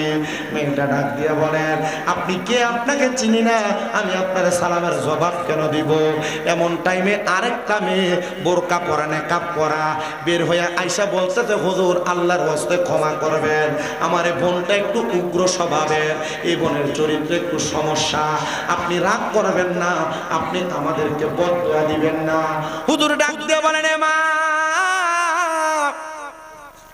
আমি এখন বুঝতে পারলাম তোমার আব্বা জান কবরে কেন আযাবের শিকার। উনি স্বপ্ন দেখছেন কি? ওনার আব্বার শরীরের অর্ধেক জ্বলতেছে আর অর্ধেক ভালো। আর ঘরের দরজা আসার পর 3 বার সালাম দেওয়ার পর ঘর দরজা খুলে সালামের জবাব দেওয়ার কথা, সালামের জবাব দেওয়ার কথা, কিন্তু জবাব না দিয়ে কি মারছেন? আইডা ফানি মেলা মারছেন। আল্লাহর ওলি হযরত ইউসুফ তাফতাবানি বলেন, আমি এখন বুঝতে পারছি কেন তোমার বাবার কবরের মধ্যে আযাব হচ্ছে। 2টা মেয়ে বড় হতবিলম্ব হইয়া হতবাক হইয়া তাকায় রইলেন। হুজুর কি বললেন? আমার আব্বা জান তো এখন মারা যান নাই, আমার আব্বা জান তো আরো অনেক আগে ইন্তেকাল করেছেন, আপনি বলতেছেন আমার আব্বাকে নাকি আপনি দেখেছেন কবরে জ্বলতেছে, কারণটা কি? আপনারা বলেন, আল্লাহর যারা খাস বান্দা, আল্লাহর যারা নেককার ওলি, আল্লাহর যারা বন্ধু, ওনাদের এমন অদৃশ্য খবর দেখার ক্ষমতা দিয়েছেন একজন, তিনি কি? আল্লাহর নাম নিতে কষ্ট হচ্ছে, মুহাব্বতে বলেন তিনি কে? হযরত ইউসুফ তাফতাবানি বলে, হ্যাঁ রে মা, আমি দেখেছি তোমার আব্বা জান কবরে জ্বলতেছে, এটার কারণ একমাত্র তুমি। ও হুজুর, আমি কোনোদিন আমার আব্বাকে দেখি নাই, হুজুর আমি কোনোদিন আমার আব্বা জানের সেবা যত্ন করতে পারি নাই। আমার আব্বা জান আমাকে জন্ম দেওয়ার পর আমার আব্বা জান ইন্তেকাল করেছেন। হুজুর আমার আব্বা নাকি আমার জন্য কবরে আযাবে জ্বলতেছে, কারণ কি আপনি বলেন? বলে, মা, আমি তোমার সঙ্গে এবং তোমার বোনের সঙ্গে কথা বলতে চাই না, তোমাদের জন্মদাত্রী মা যিনি, তিনাকে ডাক দাও, আমি তিনার সঙ্গে একটু কথা বলবো। পর্দার আড়াল থেকে সালাম দিচ্ছে, আসসালামু আলাইকুম ওয়া রাহমাতুল্লাহ। হুজুর আমি তাদের মা, তাদের ব্যবহারে আপনি কষ্ট পাবেন না, হয়তো আপনি বদদুয়া দিতেছেন, এই বদদুয়ার কারণে আল্লাহ তাআলা আমার স্বামীকে কবরে আযাব দিবে। হযরত ইউসুফ তাফতাবানি বলে, মা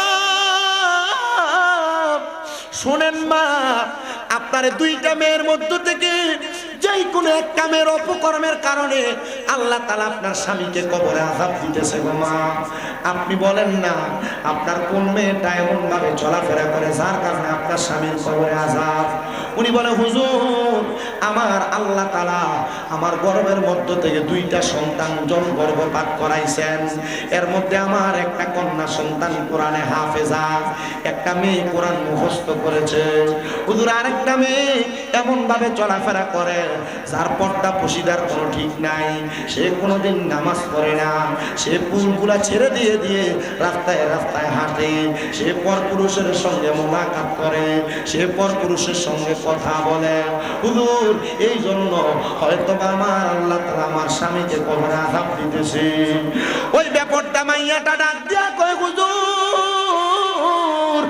আপনার আপনার কাছে আমি ফরিয়াদ জানাই গো হুজুর, আমার আব্বারে আমি আমার জন্মের পরে কোনোদিন দেখি নাই হুজুর। আমার আব্বা বুঝি আমার বেপরদা চলাফেরা করার কারণে কবরের আযাবে জ্বলতেছে। এ আমার পর্দার অন্তরালের আমার মা, মনার কান্দি এলাকার মহিলারা, তোমরা যারা বেপরদা চলাফেরা করো, তোমরা যারা পরপুরুষের সামনে যাও, তোমরা যারা মার্কেটে ঘুরে বেড়াও, মা গো তোমার কারণে তোমার বাবা, তোমার ভাই, তোমার স্বামী, তোমার সন্তান কবরের আযাব প্রাপ্ত হবে। আল্লাহর নবী বলেন একটা মহিলার কারণে 4 প্রকারের পুরুষ মানুষ দুর্যোগে যাবে। কোন বাবার মেয়ে যদি বেপরদা চলে, একটা মেয়ের কারণে তার বাবা জাহান্নামে যাবে। 2 নাম্বার, কোন সন্তানের বা কোন মেয়ের ভাই যদি দেখে কোন মেয়ে বেপরদা চলে, তাহলে ওই বেপরদা ভাওনের কারণে তার ভাই দুর্যোগে যাবে। কোন স্ত্রী যদি বেপরদা চলে, তাহলে ওই স্ত্রীর কারণে তার স্বামী দুর্যোগে যাবে। আর কোন মা যদি বেপরদা চলে, ওই মায়ের কারণে তার সন্তান দুর্যোগে যাবে। আমি আপনাদের সবার কাছে আবদার জানাই, আপনারা আপনাদের মা, আপনাদের স্ত্রী, আপনাদের বোন, আপনাদের বউকে আপনারা একটু পর্দা করানোর চেষ্টা করবেন, নচেত আপনারা এদের কারণে নিজেরাই জাহান্নামের আগুনে জ্বলা লাগবে। এ দুনিয়ার মানুষ, এ আমার নারায়ণগঞ্জের সোনারগাঁওয়ের মনার কান্দি জান্নাতের বাগানের বাবা, ওই বেপরদা মহিলা হযরত ইউসুফ তাফতাদানের ডাক দিয়ে বলেন, হুজুর এমন কোন কাজ আছে নাকি যেটা করার কারণে আল্লাহ তাআলা আমার আব্বা জানরে কবরে আযাব দিবে না? হুজুর বলে, মা তুমি এখন থেকে ওয়াদা করো আর গুনার কাজ করবা না। মাইয়াটা ডাক দিয়া কই, হুজুর আপনি আমারে কিছু সবক দেন, যেই সবকের মাধ্যমে আমি গুনার কাজ করব না। ডাক দিয়ে বলে, মা শুনো গো শুনো, এখন থেকে তুমি 5 ওয়াক্ত নামাজ পড়বা। 5 ওয়াক্ত নামাজ সহ পূর্বের জীবনে তুমি যত নামাজ ছেড়ে দিয়েছো তার জন্য তুমি আল্লাহ তাআলার দরবারে দোয়া করবা, ও আল্লাহ আপনি আমার আম্মা আব্বারে মাফ করে দেন। এটা করতে পারলে আল্লাহ তোমার বাপ মারে মাফ করে দিবে। জোরে কোন সুবহানাল্লাহ। আমি আপনাদের কাছে প্রথমে বলছিলাম, সন্তানের নেক কাজের কারণে বাবা মা কবরের মধ্যে শান্তিতে থাকে, এটা শুনছিলেন, মনে আছে আপনাদের? আর সন্তানের অপকর্মের কারণে বাবা মা কবরের ভিতরে শাস্তিপ্রাপ্ত হয়, আযাব প্রাপ্ত হয়। তা আমরা এমন কোন কাজ করব না যে কাজের কারণে আমাদের মা বাবা কবরে আযাব প্রাপ্ত হবে, শাস্তি পাবে। আমরা এমন কাজ করব যে কাজের মাধ্যমে আমাদের মা বাবা কবরে শান্তি পাবে। দরকার আছে না? দরকার আছে না? ওই মেয়েটা বলে, হুজুর আমার যে অপকর্মের কারণে আমার বাবা কবরে জ্বলতেছে, আপনি আমারে কিছু সবক দেন, যে সবকের কারণে আমার আব্বা জান কবরে আযাব থেকে মুক্তি পাবে। হুজুর বলেন, মা তুমি এখন থেকে পর্দা করবা। কি করবা? কি করবা? 2 নাম্বার, পর্দা করার পর মা তুমি 5 ওয়াক্ত নামাজ পড়বা। কয় ওয়াক্ত? 3 নাম্বার, মা তুমি নামাজ আদায় করার পর 5 ওয়াক্ত নামাজের পর তুমি গভীর রজনী 2টা তাহাজ্জুদের নামাজ পড়বা। কিসের নামাজ? মেয়েটা বলেন, আমি 1 সপ্তাহ টানা তাহাজ্জুদ পড়লাম, কোন পরপুরুষের সামনে যাই নাই। আমি তাহাজ্জুদ পড়লাম, পরপুরুষের সামনে যাই নাই। আমি 5 ওয়াক্ত নামাজ পড়লাম। এবার আমি আমার আল্লাহ তাআলার কাছে দোয়া করলাম, আল্লাহ আপনি আমার আব্বা জানকে মাফ করে দেন। আমি যখন দোয়া করলাম, 7 দিন পর হযরত ইউসুফ তাফতাদানির ঘরের দরজার সামনে গেলাম। হুজুর আপনি বলেন আমার আব্বা জান এখন কেমন আছে? ইউসুফ তাফতাদানি বলেন, আমি একদিন তোমার আব্বা জানের অবস্থা সম্পর্কে জেনেছি, এখন তো তোমার আব্বা কবরে কেমন আছে আমি বলতে পারবো না, আমি জানিও না। এ মা তুমি বলো না, তুমি কি জানতে চাও? বলো, হুজুর আমার আব্বা, আপনি বলেছেন একদিন দেখেছেন আমার আব্বা কবরে জ্বলতেছে, কিন্তু আমার আব্বা জান এখন কবরে কেমন আছে আমার জানতে বড় ইচ্ছা হয়। বলে, হ্যাঁ তুমি জানবা, তবে এটা আমি জানাবো না, তুমি নিজে চেষ্টা করে ইবাদতের মাধ্যমে তোমার অন্তরের চক্ষু খুইলা তুমি এটা জানার চেষ্টা করবা। ওরে তরিকতের আমল করে কত বাই গেল উপরে গো, রাইখো আমায় সুনজরে আমার আমল নাই, হায়রে রাইখো আমায় সুনজরে আমার আমল নাই। মুর্শিদ চান বদনাম, মুর্শিদ চান হয় না যে বদনাম। আল্লাহ রাসূল পাইতে আমি বায়াত হইলাম, বলেন আল্লাহ রাসূল পাইতে আমি বায়াত হইলাম। মুর্শিদ চান হয় না যে বদনাম, মুর্শিদ চান হয় না যে বদনাম। বায়াত হয়েছেন কে কে? হাত তোলেন তো। অনেকেই তো বায়াত হয়েছেন, মারহাবা। মুরিদ হয়েছেন যারা যারা, মারহাবা। হাত নামান, হাত নামান। এই জন্য আল্লাহ রাসূল পাওয়ার জন্য আমরা মুরিদ হয়েছি।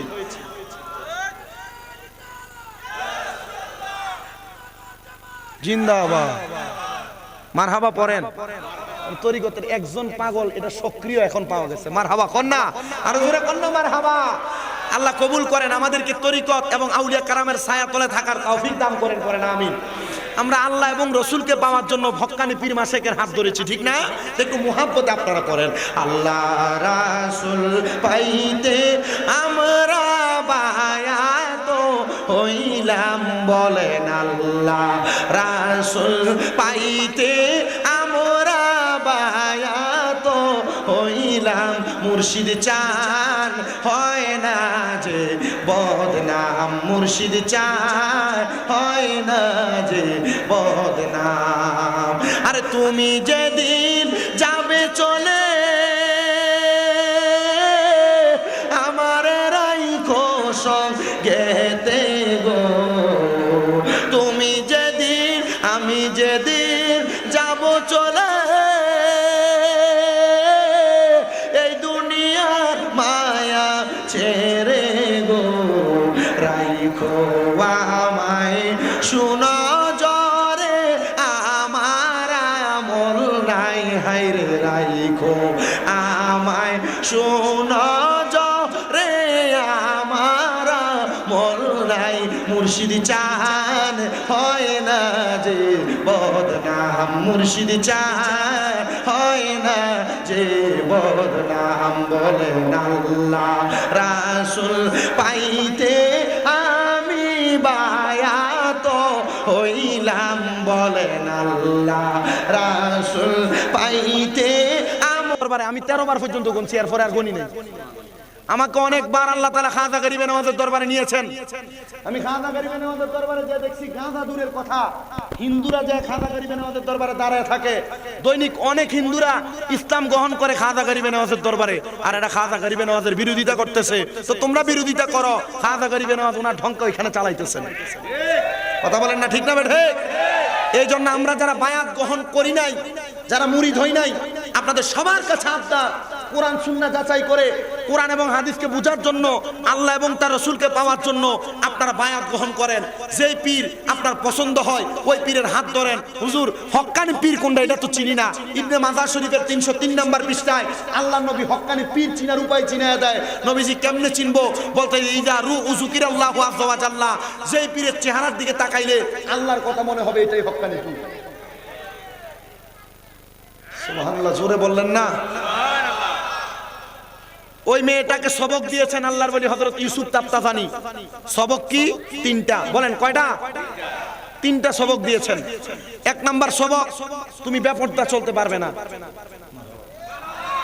1 নাম্বার সবক কি? চলতে পারবে না। আর এখনের মহিলারা কি পর্দায় সরে না বেপরদায়? বেডি পাতলা কাপড় না পরলে বেডির বিয়েতেই যাবে না। কথা কয় না কেন?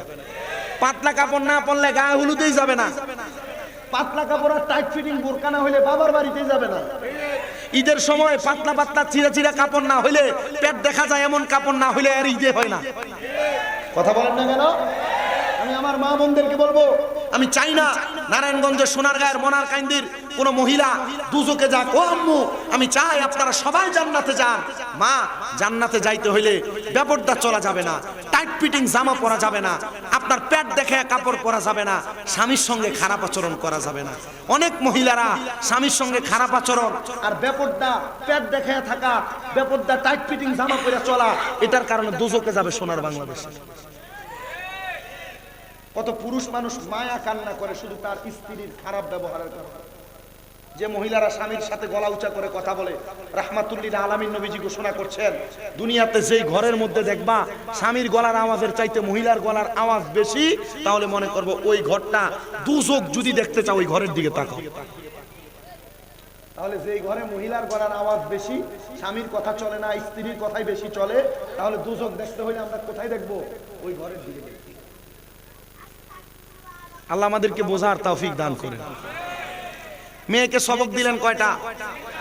1 নাম্বার সবক পর্দা করা, 2 নাম্বার সবক 5 ওয়াক্ত নামাজ পড়া, 3 নাম্বার সবক তাহাজ্জুদ পড়া। হযরত ইউসুফ তাফতাদানি বলেন, আমি মেয়েটাকে বললাম, এ মা, আপনি আজকে থেকে তাহাজ্জুদ নামাজ পড়ে আল্লাহ তাআলার দরবারে কান্না করে করে আপনি বলবেন, আল্লাহ, আমার আব্বা জান কবরে কেমন আছে, আপনি একটা বার আমার দেখার সুযোগ করে দেন।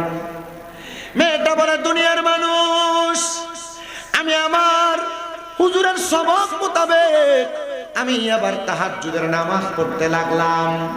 আমি 1 দিন 2 দিন করে তাহাজ্জুদ নামাজ যখন পড়লাম, 3য় দিন যখন আমি তাহাজ্জুদ নামাজের নিয়ত করলাম, তাহাজ্জুদ নামাজের নিয়ত করার সাথে সাথে আমি 2 রাকাত 2 রাকাত করে 4 রাকাত 3 4 12 রাকাত নামাজ আমি পড়লাম। নামাজ পড়ার পরে আমি হঠাৎ করে আবার নামাজটা শেষ করে সেজদায় গিয়ে আমার আব্বার জন্য কান্না করতে লাগলাম। আল্লাহ গো, আমি আমার আব্বা জানকে কোনোদিন দেখি নাই, আপনি আমার তাহাজ্জুদ নামাজের ওসিলায় আমার আব্বা জানকে মাফ করে দেন। মেয়েটা বলে, আমি কান্না করতে করতে নামাজের মুসল্লার মধ্যে বেহুশ হয়ে গেলাম। হঠাৎ করে আমি দেখলাম গো, আমার আব্বা জান সাদা রঙের পোশাক পরা, সুন্দর জামা কাপড় পরা, আর আমার আব্বা জানের ডাইনে বামে সামনে পেছনে জান্নাতি হুর গিলমানরা হাঁটতেছে। আমি প্রশ্ন করলাম, কে? উনি বলে, ও আমার কলিজার টুকরা কন্যা সন্তান। আমি বললাম, তোমার জন্মদাতা বাবা। ও বাবা, আপনি তো জাহান্নামের আগুনে জ্বলার কথা, আপনার শরীর বড় সুন্দর, বড় সুন্দর। কারণটা কি? কেন আপনার শরীর এত সুন্দর আর মায়াবী দেখা যায়? মেয়েটার বাবা ডাক দিয়া কয়, মা, কেন এত সুন্দর দেখা যায় জানো?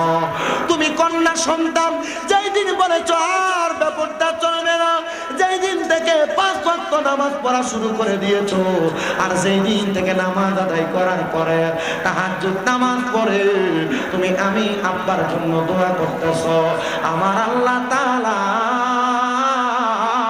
তুমি কন্যা সন্তানের দোয়ার বরকতে আমি আব্বার কবর নাজাতের ফয়সালা করে দিয়েছে। জবান খুলে জোরে জোরে পড়েন না সুবহানাল্লাহ। আরে জান্নাতের চাবি আমার মা গো, জান্নাতের চাবি আমার মা। ওরে মা, যার বেঁচে নাই তার মতো দুঃখী নাই, মা যার বেঁচে নাই তার মতো দুঃখী নাই, খালা ফুফু মায়ের মতো না,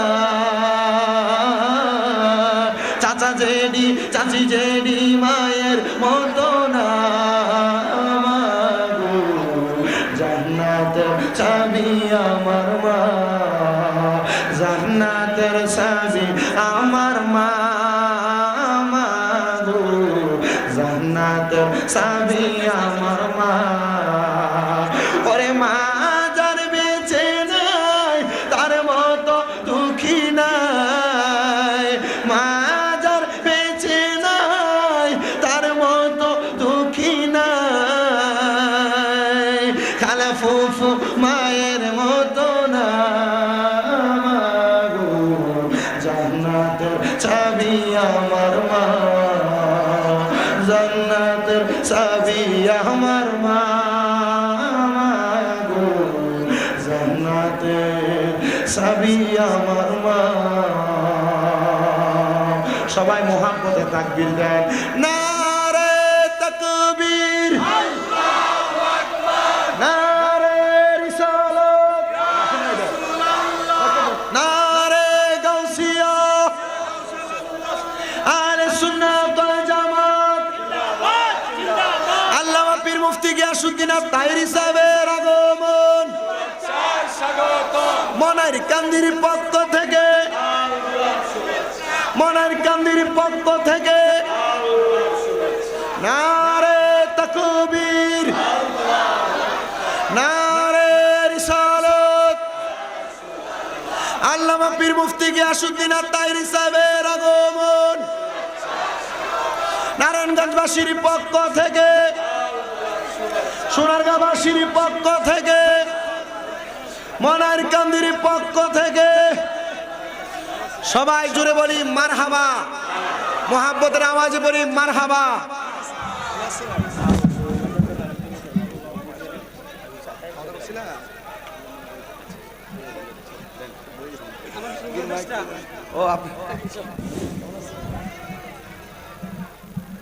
সবাই মোহাব্বতে বলি মারহাবা। আমরা দেখতে পাচ্ছি আজকে মহামারী নয়তম বার্ষিক ঈদ মিলাদ নবী সাল্লাল্লাহু আলাইহি ওয়াসাল্লাম মাহফিলে যিনি সম্মানিত প্রধান আকর্ষণ ওয়াজির দরবার শরীফের পীর সাহেব দাওয়াত ইমানি বাংলাদেশের সম্মানিত চেয়ারম্যান আন্তর্জাতিক সংসদ ইসলামী আলোচক বীর মুফতি গিয়াসউদ্দিন আত-তাহিরি সাহেব উনি এসে উপস্থিত হয়েছেন। সবাই জুড়ে করি আলহামদুলিল্লাহ। আমি আপনাদের কাছে যতটুকু বয়ান করেছি ততটুকু বয়ানের ধারাবাহিকতায় এতটুকু বুঝে নেন। একটা সন্তান তার নেক আমলের মাধ্যমে তার বাবাকে জান্নাতি বানাইতে পারেন কি পারেন না? তা আমি আপনাদেরকে